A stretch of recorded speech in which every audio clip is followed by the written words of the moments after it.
Olá, queridos, tudo bem? Bem-vindos aí a mais um momento do nosso estudo da Palavra de Deus. Nós vamos continuar hoje a nossa meditação nos Evangelhos Sinóticos, pelo capítulo 17 do Evangelho de Mateus, capítulo 9 de Marcos e Lucas. Nós já estudamos uma parte desses capítulos nos encontros anteriores, vamos continuar então a partir daqui.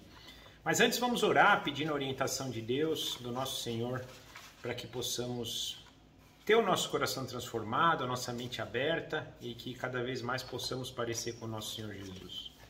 Papai, muito obrigado por mais um dia estarmos diante do Senhor, diante da Tua Palavra, estarmos aqui dispostos a aprender mais sobre o Senhor, a permitir que o nosso coração seja transformado ou até que o Senhor, nos direcione para que o nosso coração seja transformado. Nós pedimos que o Seu Santo Espírito nos dirija nesse momento, que tudo seja feito pela Tua presença, Espírito Santo, pela Tua orientação e que nós possamos sair mais parecidos com o nosso Senhor Jesus Cristo. Nós entregamos esse momento nas Tuas mãos e Te agradecemos em nome de Jesus. Amém. Então, gente, nós vamos começar aqui uma primeira passagem, capítulo 17 de Mateus, do versículo 24 ao versículo 27, que nos diz assim: Quando Jesus e seus discípulos chegaram a Cafarnaum, os coletores de impostos de 2 dracmas vieram a Pedro e perguntaram: O mestre de vocês não paga o imposto do templo? Sim, paga, respondeu ele. Quando Pedro entrou na casa, Jesus foi o primeiro a falar, perguntando-lhe: O que você acha, Simão? De quem os reis da terra cobram tributos e impostos? De seus próprios filhos ou dos outros? Dos outros, respondeu Pedro. Disse-lhe Jesus: Então os filhos estão isentos. Mas, para não escandalizá-los, vá até o mar e jogue o anzol. Tire o primeiro peixe que você pegar, abra a boca e você encontrará uma moeda de 4 dracmas. Pegue-a e entregue-as a eles, para pagar o meu imposto e o seu imposto. Então, até aqui, a palavra de Deus. Lembrando que esse momento é logo após o que nós vimos lá na sequência do Monte da Transfiguração, onde Jesus cura o menino endemoniado, ele com convulsões, ele faz aquele diálogo, primeiro com os mestres da lei, os estudiosos, depois com os discípulos, mostrando a diferença do reino dos céus e das tradições humanas, o que realmente é a justiça e o reino de Deus versus aquilo que o homem cria por meio da tradição, e também falando sobre a sua morte, sua ressurreição, que ele seria entregue, ia ser traído e ia morrer na mão deles, mas que tudo isso fazia parte do plano, mas que depois ele ressuscitaria. Então isso acontece depois disso. Então eles voltam para Cafarnaum. Chegando lá, cobradores de imposto vêm até Pedro. E aqui um dado importante, porque normalmente a gente olha para essa passagem e pensam que é imposto romano. Mas na verdade não, isso aqui, como o versículo 24 nos diz, eram os impostos para o templo, para a manutenção do templo. Então era um imposto de Israel, dos judeus. Aqui não era um imposto romano. E para manutenção. Engraçado que estudando sobre isso, os próprios sacerdotes e o sinédrio, lá eles não pagavam esses impostos, eram só a população. Não digo que seja o dízimo aqui, mas algo parecido, que era para manutenção do templo. E engraçado, era um imposto cobrado em nome de Deus, para a manutenção do templo. E aí eles vão até Pedro, então perguntam se o mestre não paga? Pedro responde, sim, ele paga. Só que isso gera incômodo em Pedro. E aí Pedro vai para casa. Quando ele chega em casa, Jesus já vai falar com ele. Até nós vemos aqui, Jesus é o primeiro a falar. E aí Jesus já pergunta, Pedro, mas os reis da terra, eles cobram impostos de quem? Dos próprios filhos deles ou dos outros? E Pedro já respondendo como acontece, dos outros. Então da mesma forma é com o pai. O pai, ele vai cobrar só dos outros, não dos filhos. Na questão do pai, até é mais profundo do que isso, porque ele está falando aqui jogando no sentido humano, trazendo uma interpretação humana. Na verdade, Deus é dono de tudo, Deus não precisava de imposto, Deus não precisava de nada, Ele é dono de tudo. Deus que concede tudo para todos, para o ímpio e para o justo, para um estrangeiro ou para o natural da terra, para para os outros ou para os filhos. É tudo de Deus, Ele que concede. Mas se fosse ter uma dinâmica, os outros contribuiriam, os filhos não. Mas aí Jesus diz para ele, então os filhos não precisariam pagar, eles são isentos. Porém, para não escandalizá-los, para não deixar eles mais controversos do que eles já estavam, vá lá, pague para eles, eu vou suprir isso para você. Vá até o mar, pegue lá o peixe, tire 4 dracmas que você vai encontrar na boca desse peixe, e aí você vai, e olha que coisa interessante, Jesus fala, você vai pagar o seu e o meu. Eles falaram só de Jesus, mas Jesus dá para Pedro a possibilidade de pagar tanto de Pedro quanto do próprio Jesus. E isso, gente, é algo muito importante. Uma das coisas mais interessantes quando a gente se converte é sobre dízimos e ofertas, né? Mas dízimo é bíblico, dízimo não é bíblico, dízimo é da lei, o dízimo não é da lei, nós temos que dizimar, não temos que dizimar.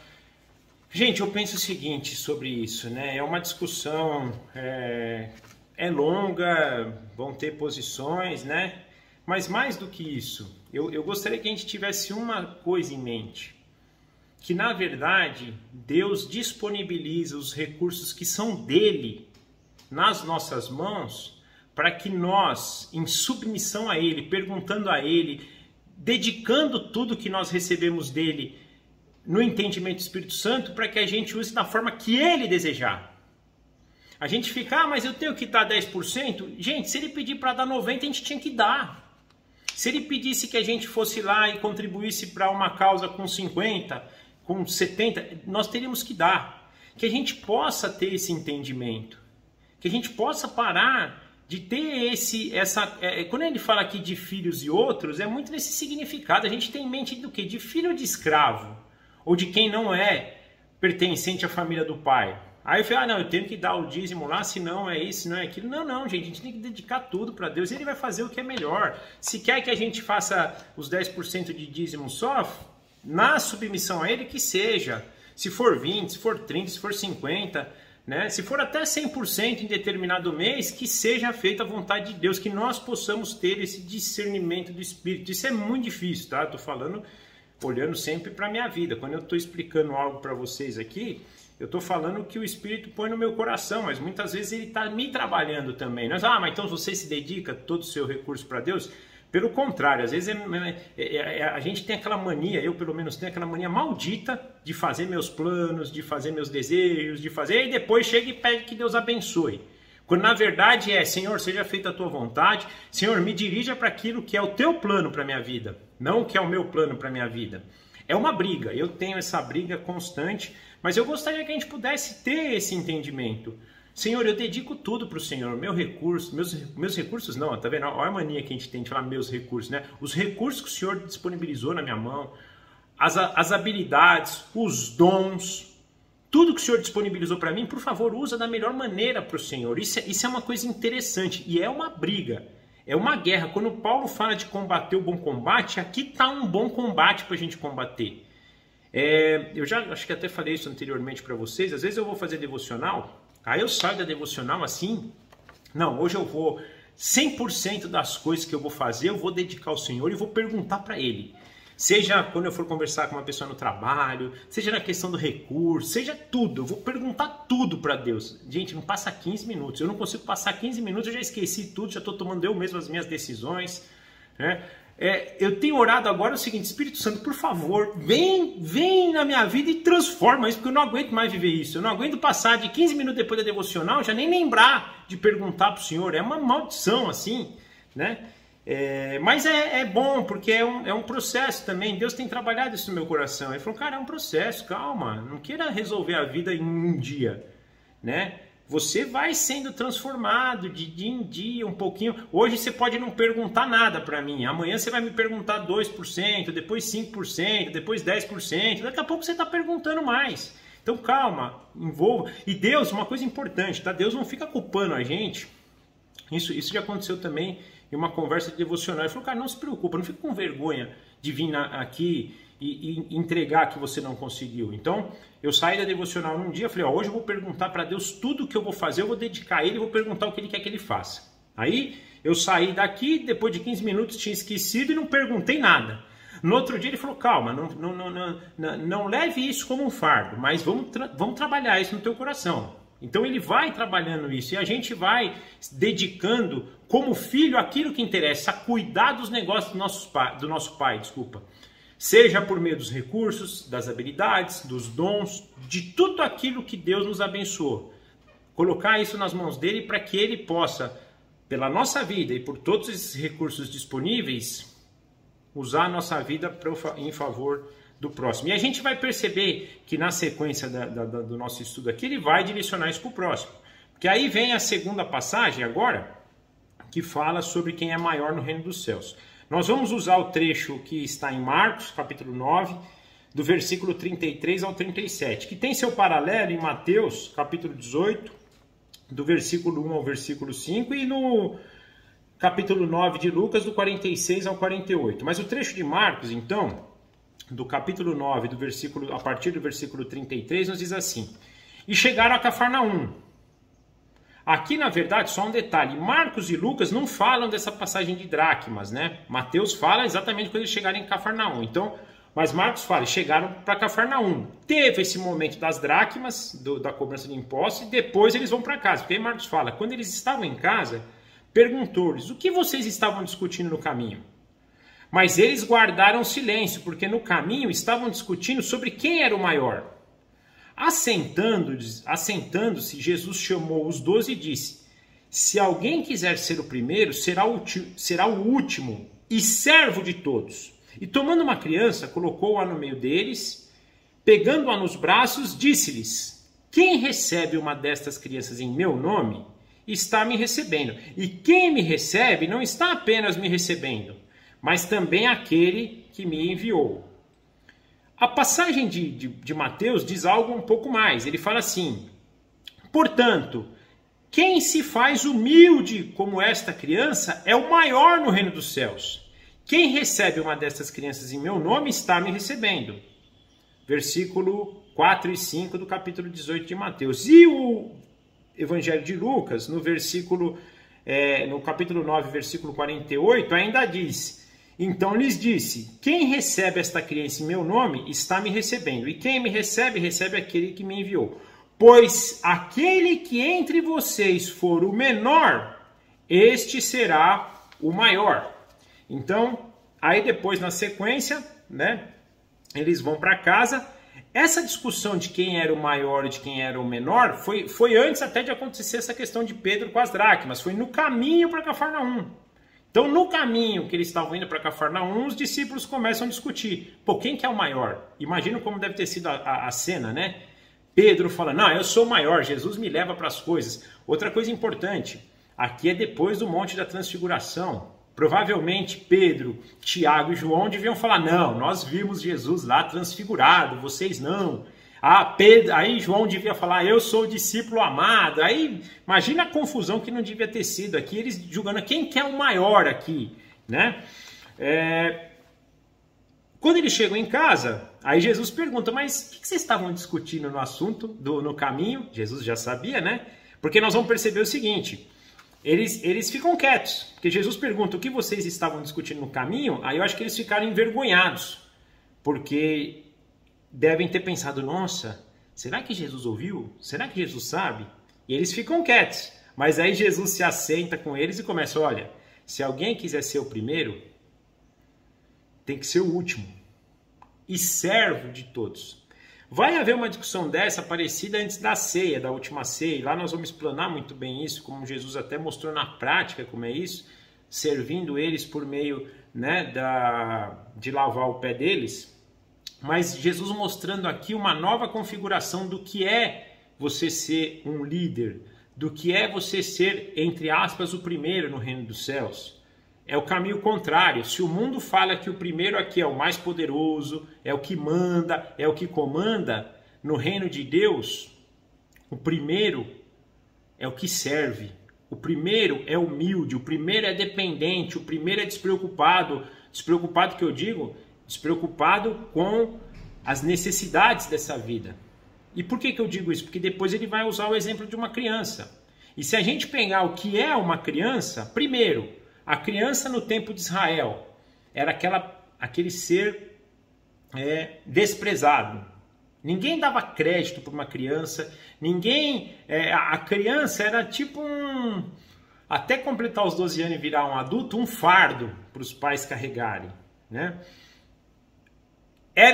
As crianças são totalmente dependentes, elas dependem dos pais, né? Para comer, para se vestir, para ir para a escola, para ter os materiais de escola, ela é totalmente dependente. E por isso ela é despreocupada. Você vê uma criança, por exemplo, sentada na mesa, preocupada, assim, uma criança numa família funcional, né?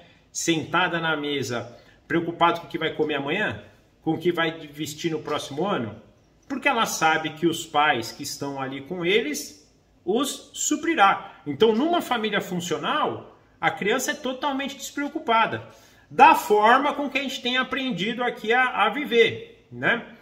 Nós hoje, vimos isso no Sermão do Monte, nós temos que crer que o nosso Pai que está no céu, ele vai nos suprir naquilo que é necessário para a nossa evolução, para o nosso crescimento, para o nosso amadurecimento. Não nos vai faltar comida, não nos vai faltar bebida. Quando a gente fala de faltar comida, bebida, também tem muito isso, né? Porque às vezes a gente quer ir no restaurante mais caro. Não é isso que a gente está falando, a gente quer comer filé mignon, não é isso que a gente está falando, mas é aquilo que é necessário para a gente comer, necessário para a gente vestir. Ele vai nos suprir com todas essas coisas. Então a gente vive que nem uma criança, mas ele está trazendo esse conceito aqui do menorzinho. Se a gente for fazer um comparativo aqui na época de Israel, a criança era o menor de todos, contra um adulto lá, um ancião, por exemplo. Eles poderiam olhar pelo maior de todos, mas para o reino de Deus é o contrário. O maior é o que tem esse sentimento de criança, não o que tem o sentimento de ancião. Até porque os anciãos nessa época de Jesus tinham uma arrogância terrível. A maioria deles, né, os mestres da lei, os sacerdotes, eram extremamente arrogantes. Então, é o contrário. Então, se você quer ser grande, e eu digo até que melhor seria não ser o primeiro, porque eu acho que a gente vai ter muitos primeiros lá, no sentido de, né, muita gente que fez muita coisa boa, grande, mas aquele que quer ser grande no reino dos céus é aquele que veio para servir nessa condição, numa condição de criança, numa condição que é dependente do pai, que é despreocupada porque sabe que o pai supre, que tem, na verdade, essa sinceridade. Uma outra coisa interessante, a criança ela é sincera. A criança que acha uma pessoa feia, ela não fica rodeando, não, ela não fica fazendo política, ela fala, você é feia. Não que isso é certo, né? Mas eu estou dizendo assim, a autenticidade de uma criança é muito grande. E a gente vai perceber que grandes homens da história também vão sofrer muito como uma criança sofreu aqui no tempo de Israel. Mas essa questão da humildade, da pureza de coração, tem tantas coisas que a gente pode ter, né, que uma criança pode nos deixar de exemplo, que é o que Jesus está dizendo. Diferente de, por exemplo, você imagina para um sumo sacerdote, ou até para um sacerdote ouvir isso e falar, que é isso? Eu vou ficar dando crédito para essas crianças, eu tenho um assunto mais importante para tratar. Essa era a liderança do mundo. O sumo sacerdote acho que não recebia uma criança nem a pau, nem a pau. Pelo contrário, ele até devia soltar espuma pela boca se alguém falasse que ele tinha que receber uma criança. E Jesus está falando, não, vocês têm que andar no meio deles, vocês têm que viver com eles, vocês têm que dar atenção para eles. Esses são os meus escolhidos. São esses que eu quero que vocês tragam até mim, esses humildes de coração, os quebrantados. E, gente, olha que coisa interessante, como Deus ama tratar crianças, como ele está dizendo aqui, como a gente vê Deus falar de órfão na Bíblia, como a gente vê Deus falar de viúvas na Bíblia, de cuidado com órfão, de cuidado, que remontam muito disso, de uma criança, né? Pela necessidade que eles têm, pelo desamparo que eles têm, isso pensando se eles forem deixar sozinhos. Então, se você deixar uma criança sozinha, um órfão, uma viúva, eles vão ter um nível de sofrimento muito grande. E Deus nos mostrando, é nesses que vocês têm que colocar os olhos. Quem quer ser grande tem que servir a esses, tem que ser parecido com eles, ter o mesmo quebrantamento, a mesma humildade, a mesma pureza desses. E não olhar para esses grandes, um sumo sacerdote, um mestre da lei top, um rei, né, um governante. Não para esses, porque esses daí eles fazem pelo próprio umbigo. Eles fazem para que o seu ventre esteja saciado. Eles fazem para que o seu nome seja reconhecido. Lembra a questão de Babilônia? De Babel? Construiu uma torre para chegar perto de Deus e fazer o nosso nome famoso? Não é essa a liderança.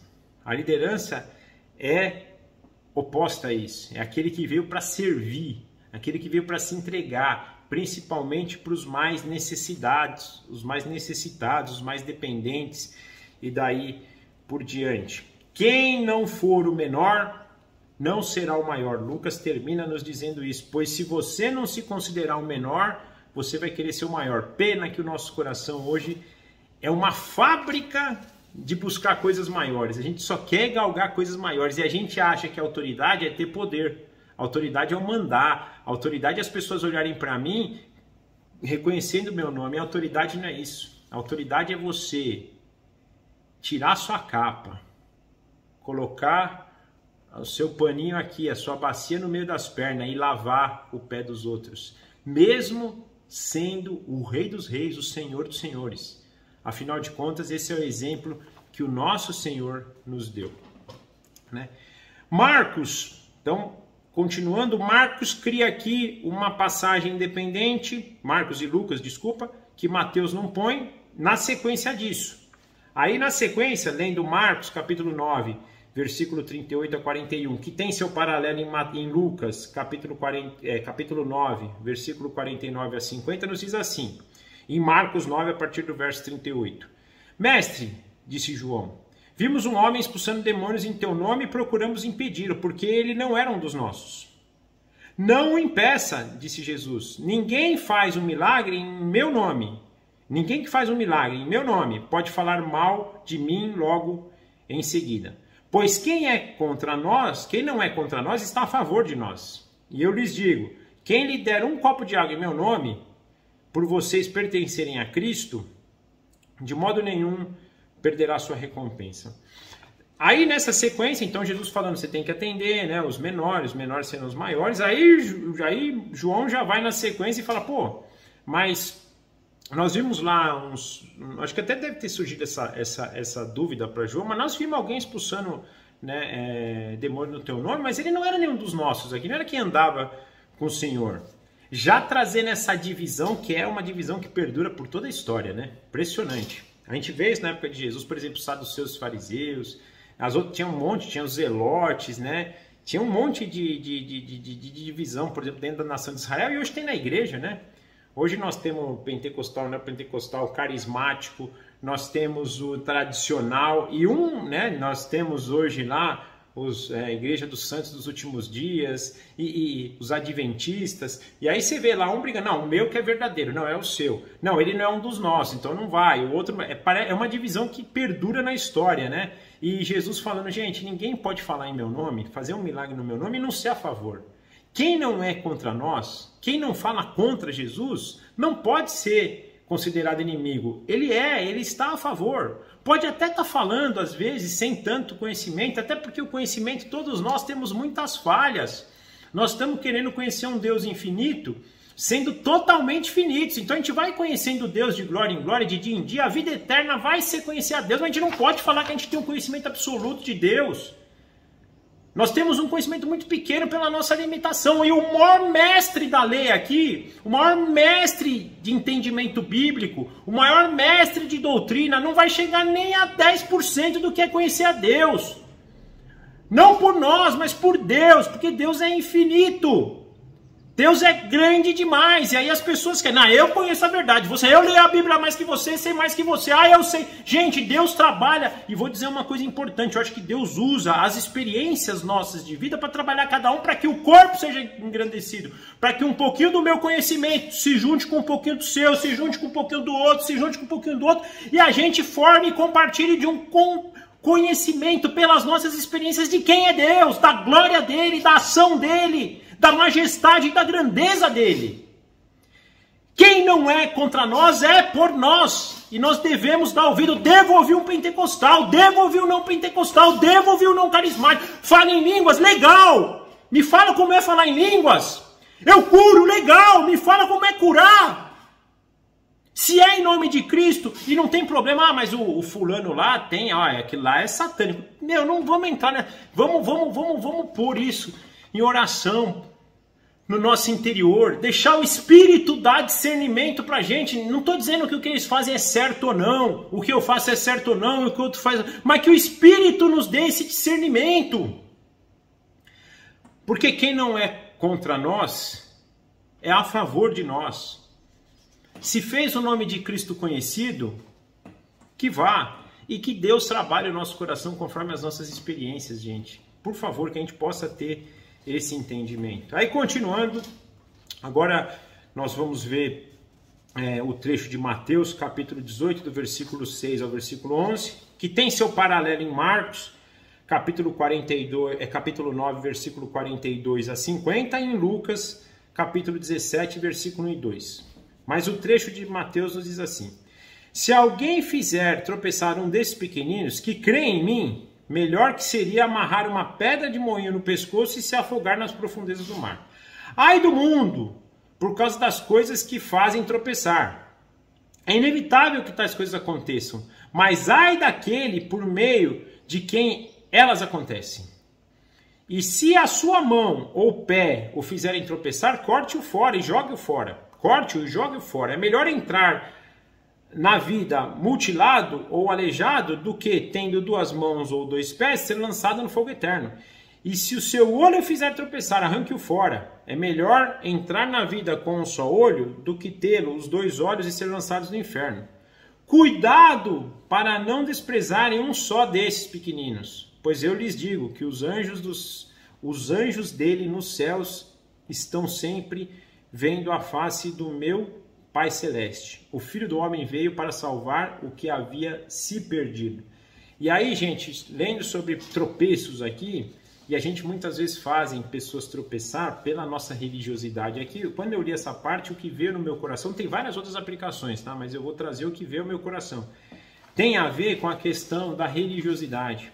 Às vezes a gente, pela nossa discussão doutrinária, que nem a gente viu aqui da divisão em cima, a gente afasta o homossexual. Porque a gente fala que é errado o homossexualismo. E a gente sabe que não estou dizendo que não vou defender aqui a tese de que é certo. Mas às vezes a forma com que a gente fala, às vezes é melhor eu apresentar o amor de Cristo primeiro para eles e falar, cara, vai no teu quarto em secreto que teu pai vai trabalhar você. E se ele quiser que você venha me perguntar a respeito, eu vou caminhar com você para a gente entender o que é certo e o que não é certo. Mas às vezes a gente já está culpando, a gente já está olhando o cisco no olho dos nossos irmãos e afastando ele, fazendo eles pecarem. Esses que precisam. Isso sem falar de outras coisas. Às vezes um alcoólatra, da mesma forma, um drogado. Né? Será que a gente está preparado para receber um drogado hoje no nosso culto de domingo? De modo que a gente não seja pedra de tropeço para ele? E eu estou falando isso para mim também, tá, gente? Estou aqui julgando a igreja, não. Eu estou meditando comigo. Mas será que eu, Fabrício, estou preparado para receber um travesti entrando no domingo na igreja sem julgá-lo, sem querer, com a minha religiosidade, se tornar pedra de tropeço para ele? Será que a gente está preparado para isso? Será que a gente está se portando como uma criança, humilde, dependente do Pai nessa direção? E se tiver que falar uma verdade, conforme o Espírito nos dê discernimento, que a gente fale a verdade? Será que a gente tem dependência no Espírito para não ser pedra de tropeço de um desses pequenininhos? Lucas não fala o nome pequenininho, né? Ele fala do povo mesmo, do povo como um todo, né? E a gente vai perceber o quanto os fariseus e saduceus, na sua tradição humana, na sua religiosidade, fazem eles tropeçarem. Será que a gente não está sendo isso também? Em detrimento de uma religião, em detrimento de uma manutenção do templo, por meio dos impostos? Será que isso seja um objeto nosso de discernimento, de busca no Espírito Santo, para não sermos pedras de tropeço? Pelo contrário, para ser sal. A passagem de Lucas fala muito sobre isso. Ela termina aqui, de Marcos, capítulo 9, do versículo 50, nos diz assim, né? O sal é bom, mas se deixar de ser salgado, como restaurar o seu sabor? Tenham sal em vocês mesmos e vivam em paz uns com os outros. Será que a gente tem temperado a vida das pessoas? Tem conservado a vida das pessoas, como a gente viu lá no estudo do Sermão do Monte, para ser sal da terra? Será que temos sido? Que isso seja também um outro motivo para nós meditarmos a respeito. Hoje, gente, eu estou mais do que trazendo aplicação prática aqui para nós, trazendo meditação, que a gente possa meditar essas dúvidas no nosso coração por meio do discernimento do Espírito. Não façamos isso sozinhos, façamos isso, né, por meio do Espírito, que o Espírito nos dê. Né? A passagem, inclusive, de Mateus fala, né, no versículo 11 do capítulo 18, o Filho do Homem veio para salvar o que havia se perdido. Gente, a gente não veio, Jesus não veio aqui, ele não nos comissiona hoje para ir atrás dos sãos, para ir atrás dos bons, e sim dos perdidos, dos doentes, dos necessitados.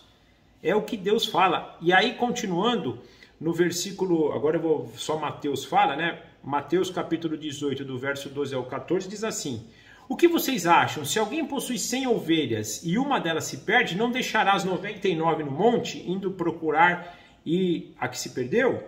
E se você conseguir encontrá-la, garanto-lhes que ele ficará mais contente com aquela ovelha perdida do que as 99 que não se perderam. Da mesma forma, o Pai de vocês que está no céu não quer que nenhum desses pequeninos se perca. Olha o que ele está falando. Eu tenho 99 boas que estão no aprisco, que não fugiram do aprisco, e tem uma ovelha perdida. Uma ovelha desgarrada. Será que ele não vai largar as 99 para ir buscar essa daí? E ele termina dizendo, e o Pai de vocês que está no céu não quer que nenhuma ovelha perdida se perca. Essa ovelha perdida que eu tenho o entendimento é isso, é aquela que saiu do aprisco para qual foi designado. Ou seja, ela foi criada por um propósito, está em outro propósito. Talvez numa impureza sexual, talvez num relacionamento ilícito, talvez numa vida de buscas ilícitas por meio de poder, de riquezas, de falcatroas, de outras coisas. Essas ovelhas perdidas que Deus quer que nós também busquemos. Agora, eu preciso largar as 99 para ir atrás dessa. E andar atrás dessa é complicado, porque às vezes você pode achar ela rapidinho. Às vezes você pode ter que fazer uma caminhada, subir montes, atravessar rios para encontrar essa ovelha perdida, que é outra coisa para a gente começar a buscar. Às vezes a gente olha para a multidão, mas Deus está procurando pessoas que também olhem para o individual, para o indivíduo, para uma e não para as 99. E a gente, infelizmente, tem essa mania. Vamos alcançar multidões. E a gente alcança às vezes, né? Vai lá, você faz uma cruzada evangelística, você vai alcançar. No final lá tem, né? O pessoal usa muito o apelo. E aí vai lá, 1000 pessoas se converteram, legal. Mas quem vai andar com essas 1000? Porque se não houver caminhar, essas mil depois que a emoção vai embora, o evangelho também. Então, será que a gente tem procurado uma para a gente caminhar? Uma para a gente compartilhar aquilo que a gente tem aprendido? Uma para a gente compartilhar aquilo que Deus tem trabalhado nas nossas vidas? Esse acho que é o ponto. E aí vem a questão de ser o maior. O maior é aquele que não está preocupado. A gente está vindo numa sequência, numa construção de ideias. O maior, será que não é aquele que está preocupado com um em vez de estar preocupado com 1000? Será que um pregador de 1 milhão de pessoas é maior do que um missionário que gasta sua vida no sertão do Brasil, alcançando essas ovelhinhas perdidas? Para a gente meditar a respeito. Não estou dizendo que não há necessidade dos grandes pregadores e que não são pessoas de Deus. Não estou dizendo isso. Mas será que aquele pastorzinho que está no sertão lá, investindo a vida dele naquelas ovelhas, não tem a mesma importância, se não maior, do que um Billy Graham, por exemplo? Que a gente olha para o Billy Graham, de novo, não estou dizendo que não seja um homem de Deus, não estou dizendo que não seja um homem que fez grandes coisas, mas será que lá no céu, o pastorzinho que foi para o meio da África, que foi para o meio de uma tribo indígena, que foi para o meio do sertão, não é tão grande quanto? Para que o Espírito Santo possa trabalhar a nossa mente a respeito disso e trazer o discernimento necessário. Amém? Era isso por hoje. Espero que a gente possa meditar a respeito disso pedir orientação do Espírito Santo para entender quem que é realmente grande no reino de Deus e a gente possa entender o que Ele espera de nós. Se é para a multidão, é para a multidão, se é para o individual, é para o individual. Que ovelha perdida Ele quer que nós iremos atrás, que o Espírito Santo possa trazer esse discernimento.